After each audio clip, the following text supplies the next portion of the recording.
बिस्मिल्लाहिर्रहमानिर्रहीम। अस्सलाम वालेकुम। अली रज़ा आपकी खिदमत में हाज़िर है। उम्मीद है आप सब भी खैरियत से होंगे। आज हम बनाएंगे तरबूज का शरबत। यह बनाने में बहुत ही आसान है और बहुत ही मज़े का बनता है। चूँकि गर्मी का मौसम भी है, जब आप काम से थके हारे आएंगे तो इंशाल्लाह ज़रूर एक दफ़ा घर में ट्राई करें और आपकी थकान उतर जाएगी। तरबूज का शरबत कैसे बनता है और इसको बनाने के लिए किन किन चीज़ों की ज़रूरत है, आइए देखते हैं। तरबूज का जूस बनाने के लिए मैंने ये फ्रेश तरबूज है, आधा किलो से ज़्यादा है।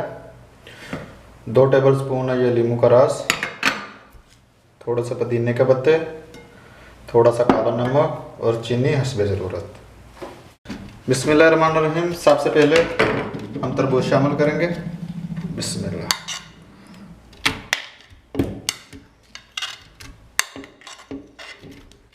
अल्हम्दुलिल्लाह तरबूज शामिल कर लिया। अब इसमें 2 चम्मच ये 2 टेबलस्पून है लीमू का रस और ये थोड़े से पुदीने के पत्ते और 2 चम्मच चीनी।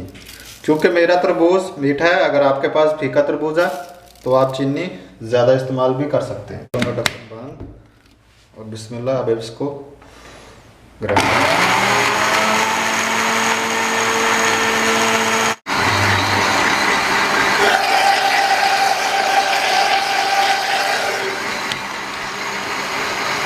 अल्हम्दुलिल्लाह अच्छी तरह इसको मैंने ग्राइंड कर लिया। अब मैं इसको छान लूँगा। छानने के लिए मैं एक जग लिया और ये ऊपर छान लिया। अब इसमें डालेंगे जूस। बिस्मिल्लाह।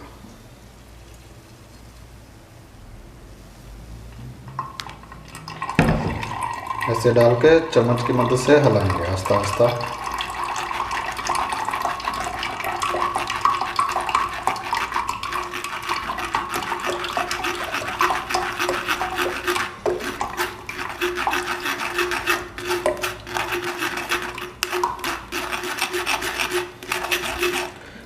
इसी तरह हम सारा जूस छान लेंगे। अल्हम्दुलिल्लाह अच्छी तरह मैंने ये सारा जूस छान लिया और ये जो अभी गुद्दा बचेगा ये हम फेंक देंगे। अब हम दोबारा जग को लगा लेंगे। ये जो जूस है ये इसमें डाल देंगे दोबारा, जो छाना हुआ है। अब इसमें डालेंगे थोड़ा सा काला नमक और थोड़ी सी बर्फ।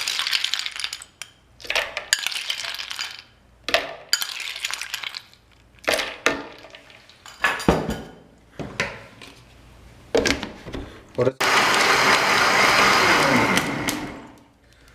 अल्हम्दुलिल्लाह इसको दोबारा जूसर चला के आधा मिनट के लिए मैंने इसको ग्राइंड कर दिया और अल्हम्दुलिल्लाह हमारा जूस हो गया तैयार।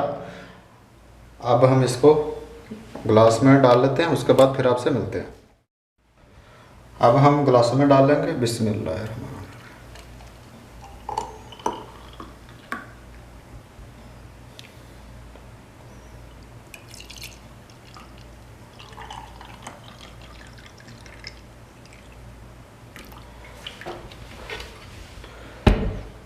और ऊपर ये तरबूज या आप जिस लींबू के स्लाइस जिससे चाहे आप डेकोरेट कर सकते हैं। बिस्मिल्लाह। और ये थोड़े से पुदीने का पत्ता ऐसे ऊपर रख देंगे और ये यहाँ पे। अल्हम्दुलिल्लाह हमारा तरबूज का शरबत हो गया तैयार। अगर आपको मेरी रेसिपीज़ पसंद आ रही हैं तो मेरी वीडियो को लाइक करें, मेरे चैनल को सब्सक्राइब करें और बेल आइकन को प्रेस करना ना भूलें ताकि मेरी नई आने वाली वीडियो आपको बर वक्त मिलती रहे। आज की जूस की रेसिपी आपको कैसी लगी कमेंट में ज़रूर बताइएगा और इसके साथ ही मुझको दीजिए इजाज़त। खुश रहें, आबाद रहें, अपना और अपने प्यारों का ख्याल रखें और मुझे दुआओं में याद रखिएगा। अल्लाह हाफ़िज़।